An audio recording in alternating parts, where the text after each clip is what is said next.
कदम छोटे ही सही पर चलते रहो। Hello everyone, I am Rahul Gujral. आज अभी हम डिस्कस करेंगे अकाउंटेंसी सीयूईटी एग्जाम्स के लिए हमारे top 10 most important topics. Now I know that you know कि everything is important, but I know that you know कि कुछ चीजें कुछ ज्यादा इंपॉर्टेंट होती है। तो आज हम वो 10 टॉपिक ऐसे देखेंगे जो ज्यादा जरूरी है और उस पर इफ यू फोकस वेल ना तो you can score maximum marks. Right? So without any further delay, I am Rahul Gujral. Let us start. So the first topic, which is very important for your CUET exam, is basics of partnership. So when you talk about basics of partnership, right? तो basics of partnership में सबसे important क्या है कि partnership का मतलब क्या है? What do you mean by partnership? Right? Second, the most important thing, that is your partnership deed. Like CBSE में भी favorite, CUET में भी favorite. What happens if partnership deed is silent about profit sharing ratio? What about interest on capital? What about interest on drawing? What about interest on loan? So everything we should know. So that's why partnership deed under basics of partnership, and your fixed capital versus fluctuating capital, very important. Fixed versus fluctuating.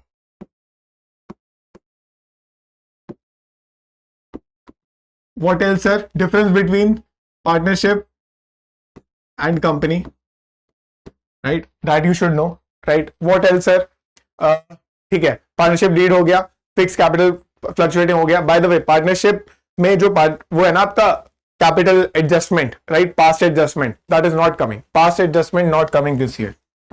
Past adjustment नहीं आ रहा है, right? तो this is not coming this year, this you have to remember. तो first topic was basics of partnership. Partnership deed को घोट के पी जाओ। Second, Now second is interest on drawings. Under partnership ही, पार्टनरशिप के अंदर ही एक ऐसा कॉन्सेप्ट आता है जिसमें हमें इंटरेस्ट ऑन ड्राइंग्स निकालना होता है, राइट? कि जैसे कोई monthly if there is a person who is withdrawing 5000 monthly, right, and वो ही is doing that at the beginning of every month. ऐसे वाले क्वेश्चंस करे थे हमने, तो वो वाली चीजें यहां पे भी वो पूछ सकते हैं, क्योंकि खुद सोचो, this is an MCQ based paper, right? Let me repeat. तो the paper is MCQ based, right? So 4 options will come. Now you have 60 minutes and you have 50 questions. तो सर लॉन्ग क्वेश्चन तो वैसे भी नहीं पूछ सकते, right? और it is MCQ based. Now खुद सोचो, अगर उन्हें पार्टनरशिप में से प्रैक्टिकल देना है तो ऐसे कौन से क्वेश्चंस आ सकते हैं जो वो 1 मिनट के अंदर पूछ सकते हैं? तो there is a high chance कि इंटरेस्ट ऑन ड्राइंग पे एक क्वेश्चन आ सकता है। तो interest on drawing is very important, right? So interest on drawing very important, right? So giving you example, जैसे कि अगर बिगनिंग ऑफ ईच मंथ है तो क्या आपका पीरियड आएगा, हाउ यू विल कैलकुलेट, ठीक है? बिगनिंग या मिडल ऑफ क्वार्टर है, तो these kind of question you should know if someone is drawing at the middle of each quarter. तो ऐसे क्वेश्चन हमें करने हैं, ठीक है? इंपॉर्टेंट है, ठीक है? तो कर लोगे ना, मैं भी कराऊंगा, टेंशन नहीं लेनी, ठीक है? Next, change in PSR. Now what is PSR? PSR is profit sharing ratio. तो फॉर दिस वी नो, हमें क्या पता होना चाहिए? गेन और सैक्रिफाइस रेशियो। पहले तो what is gaining ratio, what is sacrificing ratio? इस पे I have made a video, on the boards plus CUET series for accountancy, that is available on this channel. You can go and check that out अगर आपको doubt है कि gaining और sacrificing ratio क्या होता है और क्यों होता है, राइट? तो that is very important for CUET as well, right? जब तक आपको गेनिंग सैक्रिफाइस नहीं आएगा समझ, तो आप कैसे न्यू प्रॉफिट शेयरिंग रेशियो निकालोगे? तो ये कब निकालते हैं हम new profit sharing ratio? Suppose there were 2 partners, right? 2 partner थे पहले, A:B, वो 3:2 थे। फिर से उन्होंने बाद में बोला यार कोई नया पार्टनर नहीं आ रहा, कोई जा नहीं रहा है। उन्होंने बोला भाई हम फ्यूचर में 1:1 करेंगे। तो प्रॉफिट शेयरिंग रेशियो चेंज हो रहा है ना, राइट? तो यहाँ पे गेनिंग सैक्रिफाइसिंग निकाल सकते हैं, ठीक है? जैसे मान लो A और B फिर से थे 3:2, उन्होंने कहा यार एक्सपर्टीज चाहिए मुझे, कोई नया पार्टनर लाओ, तो उन्होंने C को लाए। तो आप बोलेंगे तीनों का नया रेशियो क्या होगा? This is also new profit sharing ratio. Then they will say A B C थे, B रिटायर हो गया, तो कौन बचा? A:3 का न्यू रेशियो निकालो। तो these kind of question they can ask you, पक्का I can guarantee you profit sharing ratio पे क्वेश्चन आना ही है, ठीक है? तो ये तो हम छोड़ ही नहीं सकते, इस पर बहुत प्रैक्टिस करनी है, ठीक है? So I hope this is also clear. Change in profit sharing ratio, third most important topic, right? Next. Now next is revaluation and goodwill. Now revaluation account बहुत ज्यादा इंपॉर्टेंट है, now what is revaluation account?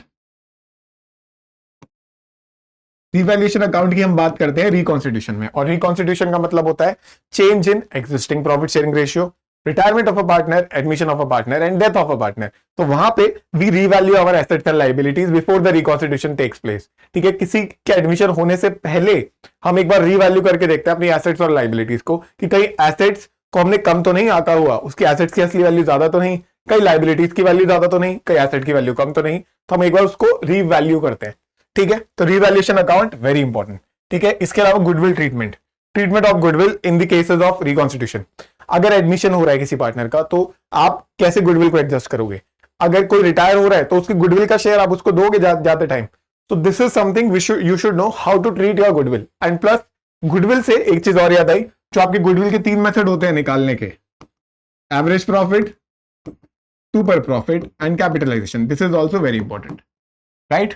So this is your 4th important topic, that is revaluation and goodwill. So this is also clear? Sure? Good job. Right? अभी तक कौन से topic हो गए एक बार वापस देखते हैं। बेसिक्स ऑफ पार्टनरशिप में partnership deed very important, fix versus fluctuating capital very important, right? Past adjustment नहीं आ रहा है, इंटरेस्ट ऑन ड्रॉइंग, कैलकुलेशन, तो this is calculation very important. Third, your change in profit sharing ratio, then revaluation and goodwill. 5th important topic, that is your dissolution. Now dissolution doesn't come under your reconstitution. This is different. हम reconstitution में partnership का agreement change हो रहा है, partnership dissolve नहीं हो रही। Dissolution में पार्टनरशिप इज एंडिंग, डिसॉल्व हो रही है partnership, right? So this is different. तो यहां पे हम कौन सा अकाउंट बनाते हैं? Realisation account. Now this is also very important. What is realisation account?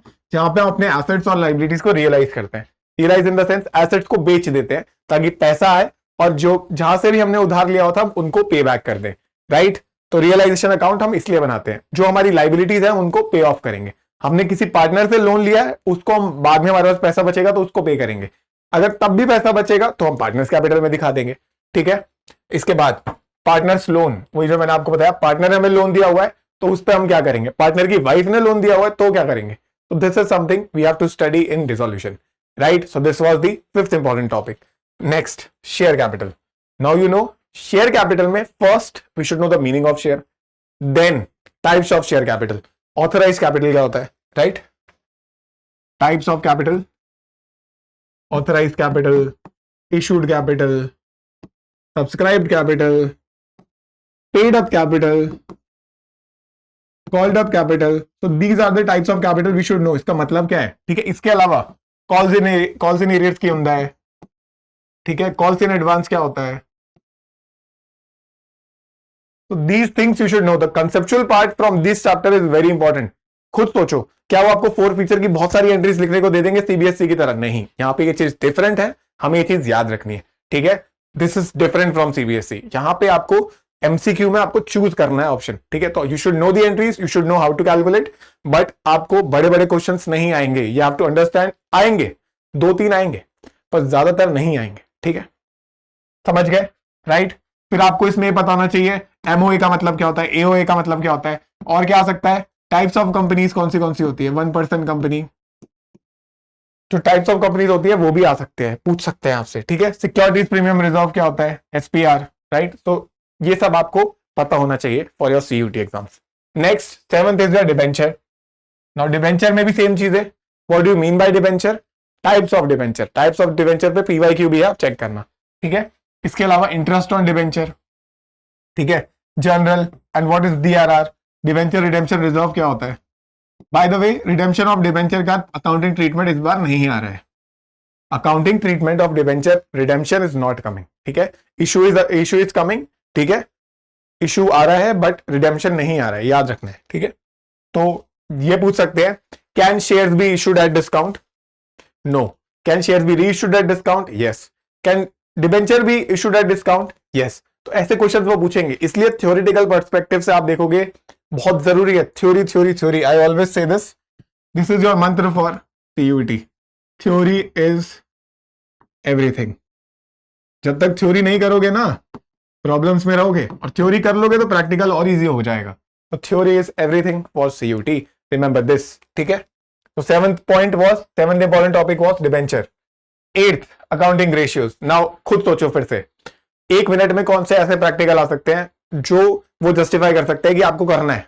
1 minute बहुत है इसके लिए। जैसे आपको अकाउंटिंग रेशियोज के फॉर्मूलाज याद है, 4 टाइप के रेशियो होते हैं, profitability, liquidity ratio, solvency ratio और एक्टिविटी या टर्नओवर रेशियो। तो इसमें अगर यू नो द फॉर्मूला तो आपको जो भी कंटेंट दे रखे होंगे ना, जैसे सीओएजीएस दे रखा है, revenue from operations, right, cost of revenue from operations दे रखा है, ठीक है, करंट एसेट्स, करंट लायबिलिटी सब दे रखा है। Now you have to find for example liquidity ratio, you have to find quick ratio, you have to find debt to capital employed ratio. तो जितने भी टाइप्स ऑफ रेशियो है ना तो आप निकाल पाओगे। तो क्या है, आपको फॉर्मूलाज याद रखने हैं यहाँ पे। तो रेशियोज के फॉर्मूलाज वेरी इंपॉर्टेंट, रेशियोज के फॉर्मूलाज वेरी इंपॉर्टेंट, ठीक है, अकाउंटिंग रेशियोज वेरी इंपॉर्टेंट। इसके अलावा एक चीज और बताता हूं, एडिशनली आपको बैलेंस शीट के हेड्स याद होने चाहिए।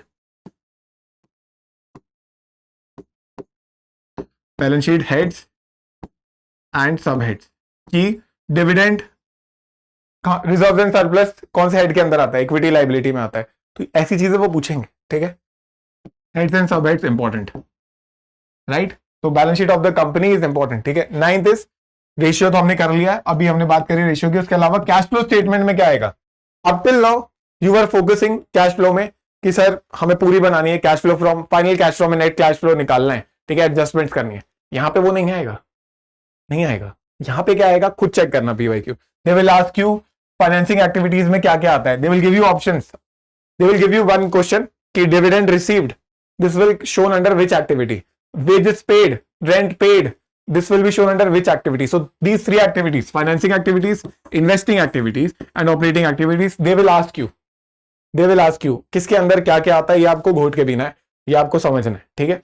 So I hope this is clear. So this was your 9th important topic, cash flow में they will ask you this कि कौन सी एक्टिविटी के अंदर क्या क्या आता है। कौन सी 3 एक्टिविटीज होती है हमारी, ऑपरेटिंग एक्टिविटीज, इन्वेस्टिंग एक्टिविटीज और financing activities. Is that clear? All right. अच्छा, अब इस बार मेजर चेंज हुआ है कि यूनिट 5 ऑप्शनल है। जिसको सिलेबस एक बार समझना है तो please you can see the syllabus discussion video, I have made it for you कि what are the changes this year. आप आप सर्च कर सकते हो accountancy syllabus discussion by Rahul Gujral Drishti CUET, you will get the video.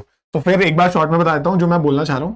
Unit 5 और second unit 5 sir what do you mean 50 में से, what do you mean 50 में से 50 करने हैं सर, ये क्या है यूनिट 5 क्या बोल रहे हैं वो, to make it easier for you. Unit 5 या तो आपको एनालिसिस ऑफ फाइनेंशियल स्टेटमेंट करना है या फिर आपको कंप्यूटराइज्ड अकाउंटिंग करना है। तो आपको चूज करना है कि आपके लिए बेनिफिशियल क्या है, आपके लिए बेस्ट क्या है। क्या आपको ये लगता है एनालिसिस ऑफ फाइनेंशियल स्टेटमेंट आपका स्ट्रॉन्ग गेम है, आपको रेशियोज अच्छे से आप कर लोगे प्रैक्टिस, ठीक है, कैश फ्लो स्टेटमेंट आपको आता है और बैलेंस शीट भी आप याद कर लोगे, तो go for it. But if you think computerised accounting is something जो आपको फैसिनेटिंग लग रहा है, आप इसको करोगे, आप इस पर अच्छा कर लोगे, तो आपको ये चूज करना है, ठीक है। तो this is the change, you have to choose one. या तो यूनिट 5 1 चूज करो which is analysis of financial statement, जो आपने 12th क्लास में भी पढ़ा था। But if you find this boring तो आप चूज करो कंप्यूटराइज्ड अकाउंटिंग सिस्टम।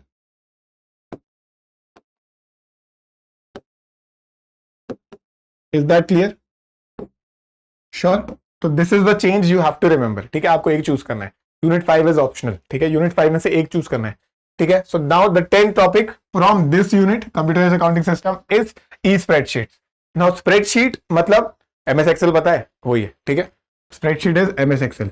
तो एमएस एक्सेल के बेसिक्स आपको पता होना चाहिए कि रो क्या होता है, कॉलम क्या होता है, डेटा सेट क्या होता है, ठीक है, इंसर्ट से क्या होता है और अकाउंटिंग कैसे होती है।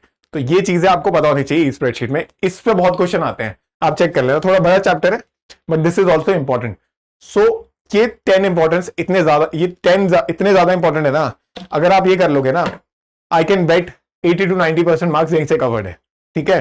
तो अगर आपको लास्ट में आपको कुछ प्रायोरिटाइज करना है तो आप इन टॉपिक्स पे ज्यादा फोकस करना, ठीक है। बाकी if you want to study with me accountancy और business studies I am teaching, you can purchase our course from the Drishti CUET website, or you can simply search on Google and you can get the website, right? So, and don't worry, we are going to cover many topics on YouTube as well, right? So, तुम लोग, ये थे 10 important topics, तुम लोग ऐसे पढ़ते रहो, आगे बढ़ते रहो, सेल्फ बिलीव, कॉन्फिडेंस दोनों करते रहो। मैं हूं राहुल गुजराल, मिलूंगा नेक्स्ट वीडियो में। ये था अपडेटेड सिलेबस, तब तक के लिए bye bye and take care.